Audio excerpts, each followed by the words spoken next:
कितने गरीब हो कितने अमीर हो, अपने लिए से दे दिया, अपने अमल के हिसाब से दे दिया, उसके अपने नियत के इरादे से कि मैं दे रहा हूँ खुलूस-ओ-लिल्लाह के साथ। वो बखील इस अफसोस में पड़ जाता है, अल्लाह ने मुझे इतना नवाजा है, एक शख्स मुझे ये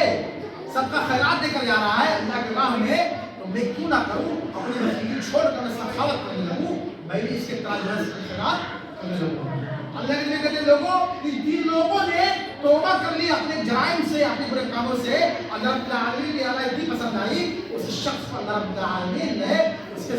इस नियत की बिना पर इसे जन्नत का हकदार बना दिया। मेरे भाइयों, नियत अगर साफ और शफ़ाफ़ है, इखलास है लिल्लाहियत नियत के अंदर, आप कोई भी ऐसा काम करें अल्लाह रब्बुल आलमीन ने इन्हें देखकर तुम क्या कर रहे हो, आपको नियत को देखकर किस इरादे से कर रहे हो। भाई जरूर कीजिए, बुखारी की हदीस है, अल्लाह के नबी फरमाते हैं लोगों जानते हो अगर आपकी नियत के अंदर खुलूस-ओ-लिल्लाहियत है, अगर कोई भी ऐसा अमल अंजाम दे रहे हो या आपके ज़बान से कोई कुफ्रिया जुमला निकल जाए, अगर दिल के अंदर वो चीज़ इरादा नहीं है कि मैं कहने वाला था, करने वाला था, ज़बान से निकल गया, अल्लाह रब्बुल आलमीन मेरी ज़बान को जुमले को भी माफ़ कर देता है। आइए हदीस समझ लेते हैं। अल्लाह के फरमाते लोगों, एक शख्स अपने घर से निकला ऊँट लेकर और ऊँट पर अपने घर की जितने भी सामान उस ऊँट पर जो है रख दिया, लाद दिया,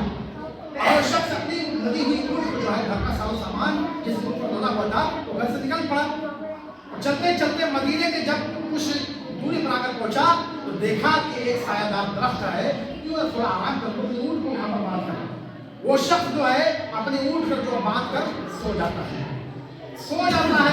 अब बशर है, इंसान थका हुआ हारा हो बेचारा, वो सोते ही उसे नींद का कलमा उसके ऊपर टूट पड़ता है, सो जब नींद में चूर हो जाता है। अब जब सोकर उठता है तो देखता है मेरी ऊँटनी जो है, ऊँटनी भी, मेरा ऊँट भी गायब और ऊँट पे लगा हुआ जितना भी सामान भरा था सब कसम गायब, सब लाख पता मैं क्या करूँ। और बेचारा हक्का बक्का होकर जो है दौड़ने लगता है, मदीने की गलियों में चक्कर लगाता है, एक एक कोने पूछे में जो है खिद्दे में जाकर देखता है उसकी ऊँटनी उसका सामान नहीं मिलता है। तो बेचारा थक हार कर भूख कर परेशान हाल होकर आके उसी जगह पर बैठ जाता है,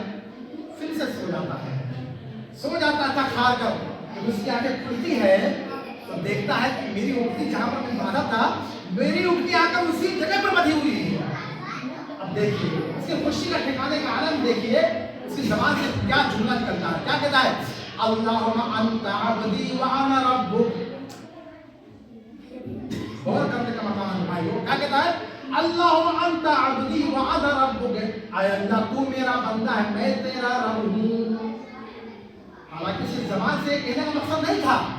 खुशी का जो इजहार होता है, खुशी के मारे उसका कोई ठिकाना नहीं रहा, और खुशी में वो बेचारा ऐसा खुफिया जुमला बोल गया कि ऐ अल्लाह तू मेरा बंदा मैं तेरा रब हूँ, बल्कि उसको ये कहना चाहिए था अल्लाहुम्मा अंता रब्बी व अना अब्दुक, ऐ अल्लाह तू मेरा रब है मैं तेरा बंदा हूँ, बल्कि उसने उल्टा कहा ऐ अल्लाह तू मेरा बंदा है मैं तेरा रब हूँ। अल्लाह रब्बुल आलमीन के नियतों के हाल जानने वाला है, सीने पर को जानने वाला, अलीम बिज़ाती सुदूर है। अल्लाह ताला जो है उसकी नियत को टटोलता है, उसके इरादों को देखता, कहता है मेरे बंदे ने ये जो जुमला कहा है ज़बानी दावा है, लेकिन इसके नियत का अंदर कुछ और ही नहीं है। अल्लाह ताला को हंसी आ जाती है, उस शख्स को माफ कर देता है। तो नियतों का ये भाइयों दारोमदार अमल का, इन्नमल अमालु बिन्नियात, अमलों का दारोमदार नियतों पर ही है। ये है इस्लाम में। तसव्वुर कीजिए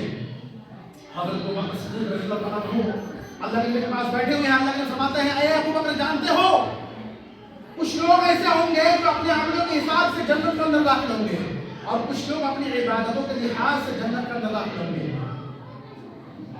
फ़क़ाल या रसूल अल्लाह, हज़रत अबू बकर खड़े होकर कहने लगे अल्लाह के नबी इसका क्या मतलब, इबादतों के लिहाज से क्या मतलब। अल्लाह ने फरमाया हाँ, जो नमाज़ी होंगे नमाज के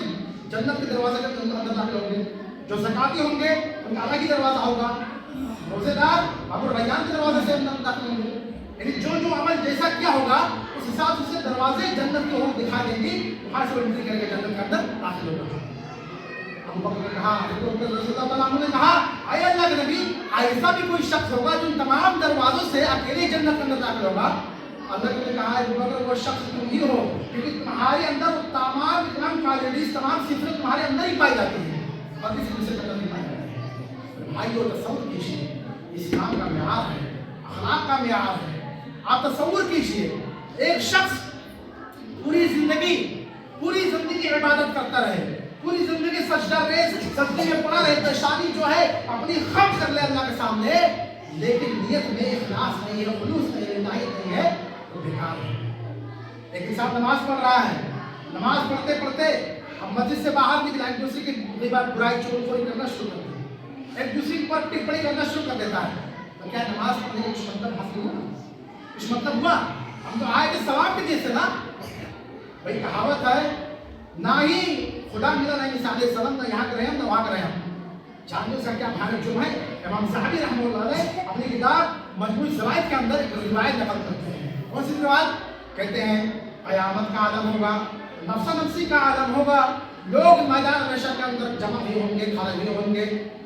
بہت سے لوگ طبقے کے ہوں گے، زناکار بھی ہوں گے، روزے دار بھی ہوں گے، چوری کرنے والے بھی ہوں گے، جو ظلم و ستم لوگوں پر کیا کرتے تھے وہ بھی ہوں گے، تمام کے تمام افراد میدان محشر کے اندر ایسے ہی کھڑے ہوں گے، قطار میں لائن میں لگے ہوں گے،